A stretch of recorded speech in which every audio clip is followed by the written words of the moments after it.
we go. So this one's Louis Vuitton, Imagination. It's alright, actually.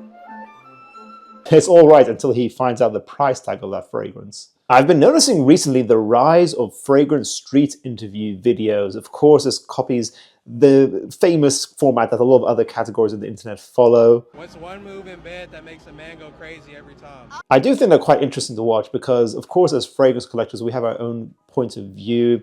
We are really obsessive about different fragrance families, different notes. We know a lot about the genre, about the industry, but it's interesting, these videos, you kind of see them just approach quite fashionable people. They're more fashion heads, I would say, most of the time when I'm watching these videos. They're kind of more like lay people when it comes to fragrances. And it's kind of interesting to see what the wider picture of the fragrance world looks like. What do people like to wear? What do they enjoy? And probably if you watch this video, guys, when I'm going to react now, you'll probably see fragrances that would generally be considered mass appealing. So if you're looking for mass appealing fragrances, carry on to the rest of this video. Let's watch these 8 different TikToks today. Let's begin.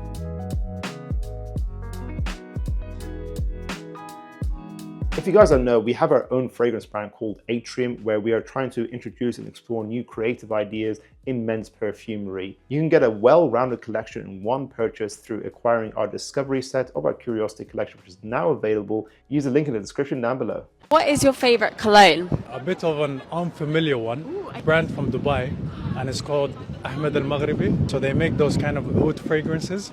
Yeah, Ahmed Maghribi does a lot of oud fragrances. They do like oud and roses, summer oud, ignite oud. I think Bin Sheikh is technically an oud fragrance.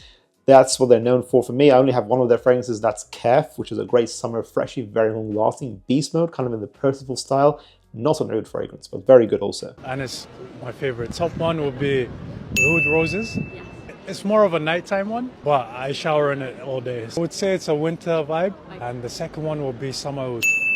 Amazing. Nice. Yeah. You should try it. It's really good. Yeah, it sounds good. He looks like a very handsome Habibi. I can see why he'd rock those fragrances. You kind of have like a freshie with the summer oud. Although on Fragrantica, I remember seeing it's not actually much of a summer fragrance. People don't really agree with that season. It's like for like all other seasons. But then the oud and roses, to me, looks like a typical oud and rose scent, but maybe Ahmed Maghribi did their own nice twist on it. I feel like they're a very underrated brand. Ahmed Maghribi seems to be doing big things on the scene right now, guys. So if any of you have tried all of their releases, let me know in the comments down below which of their releases should I check out next. What is your favorite cologne? First one that comes to mind, I think I'm a bit sad because it's more well known. YSLY. It's on the sweeter side, but it's sexy in a really good way. I think it's more for summer, but it's a nice one for the winter as well. See what I mean? Like a layperson saying that YSL's YEDP is on the sweeter side, it's quite surprising. I don't know about you guys, but I find YEDP quite sharp, fresh, more of a sporty fragrance. I always say it's like that. It's like an athlete's everyday scent, honestly. But maybe it's just my skin. Maybe on his skin it's sweeter. I do think YEDP was a great suggestion a few years ago. Nowadays, I actually recommend YEDP Intense, which is a better flanker in my opinion. It's more smooth. It tones down the brashness of the sage. And even better than YEDP Intense would be Loewe 7 Cobalt, guys. That is the king of sporty, fresh blue fragrances right now. You guys know how I feel about that fragrance. And by the way, guys, I'm presuming that this is like filmed somewhere in central London in Regent Street somewhere. So these are going to be some quite posh, fashionable individuals, I imagine, in these videos. What's your go-to fragrance? I'd say one of my secret weapons, and this I shouldn't be telling this really. It's from Christian Louboutin. It's called Loubiluna. Yeah, okay. Louboutin. I think that's how you pronounce it. Incredible. Not many people have heard about it. Whenever I wear that, honestly, I walk down the street and the amount of people stop me. So again, this is really interesting. So a layperson's going to kind of just put me onto new fragrances I never really heard of before. I know Louboutin, whatever their name is, they did one fragrance a while back, their first one, I think. Their first modern one. This is a new one from them, Louboutin. Let me look that up. So first of all, it's £265. Okay, so that's quite pricey. Notes of fig, cedar, and papyrus. Okay, this is kind of reminding me of like Santal 33 with a fig twist, perhaps. This is the strongest pickle/gherkin scent that projects like a beast. Okay, I was right. It's Santal 33 right there. Yep, in the reminds me of section, people are saying Santal 33. It's crazy how I guessed that just from the notes, guys. I didn't actually know that at all. My first time looking at this fragrance, and that is very sad for an expensive fragrance of that price, and a copying a fragrance is already quite polarizing. I don't know, I think that's a risky move. I've just literally got my hands on the Balmain. It's called Carbone. Carbone, that's how you pronounce it. And that is so good. And I wasn't expecting it to be so good, but that's a very nice scent as well. So they're two of my favourite ones at the moment. So this is a £195 fragrance now. Okay, a little bit more budget friendly. Rose, suede, sandalwood, musk, and patchouli. Okay, it looks quite... Again, these no breakdowns don't tell me much. I really hate this new trend of just oversimplifying the no breakdowns. As a rose hater, I love this one. Lots of leather, a very light touch of fresh rose, and a big dose of cumin. Musky and animalic, very nice. Okay, it doesn't have the best rating of Fragrantica. I imagine it's quite a polarizing fragrance, so for sure, it seems like a try before you buy. But interesting, these videos are putting me onto some new scents, guys. Have you tried any of these? Let us know in the comments down below. What fragrance are you wearing today? Obsession. By Calvin Klein? Calvin Klein. Very nice.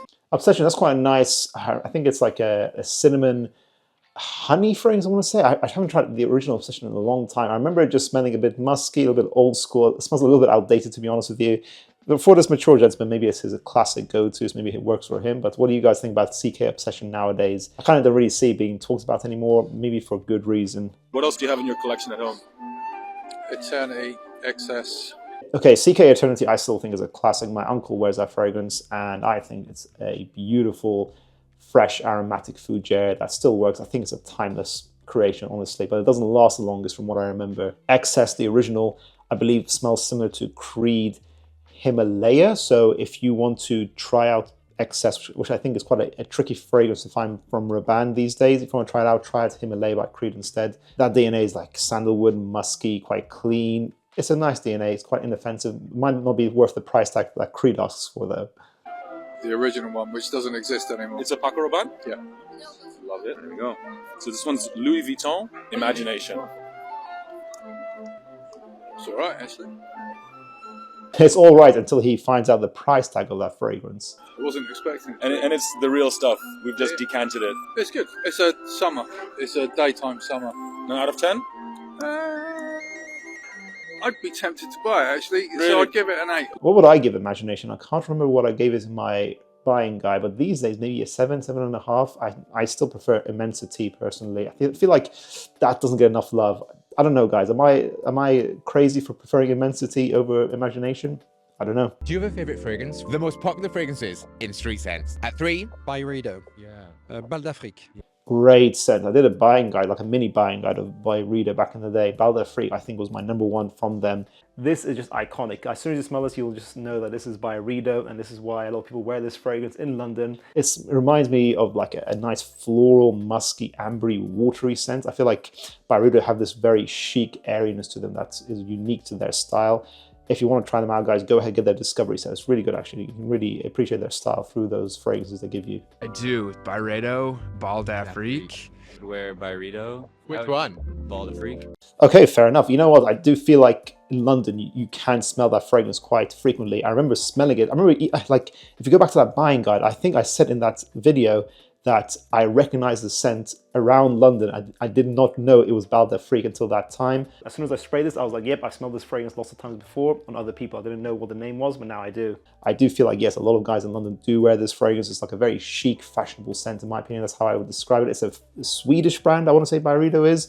And I do think Bal d'Afrique is excellent. I would give it like maybe a 9 out of 10. I think that was my rating from my memory. My name is Fernando, I'm from Spain. My name is Yanis, I'm from France. Can you tell me your absolute favorite fragrance? So yes, guys, you might recognize that is Demi Rawling, a fragrance reviewing legend. From Loewe.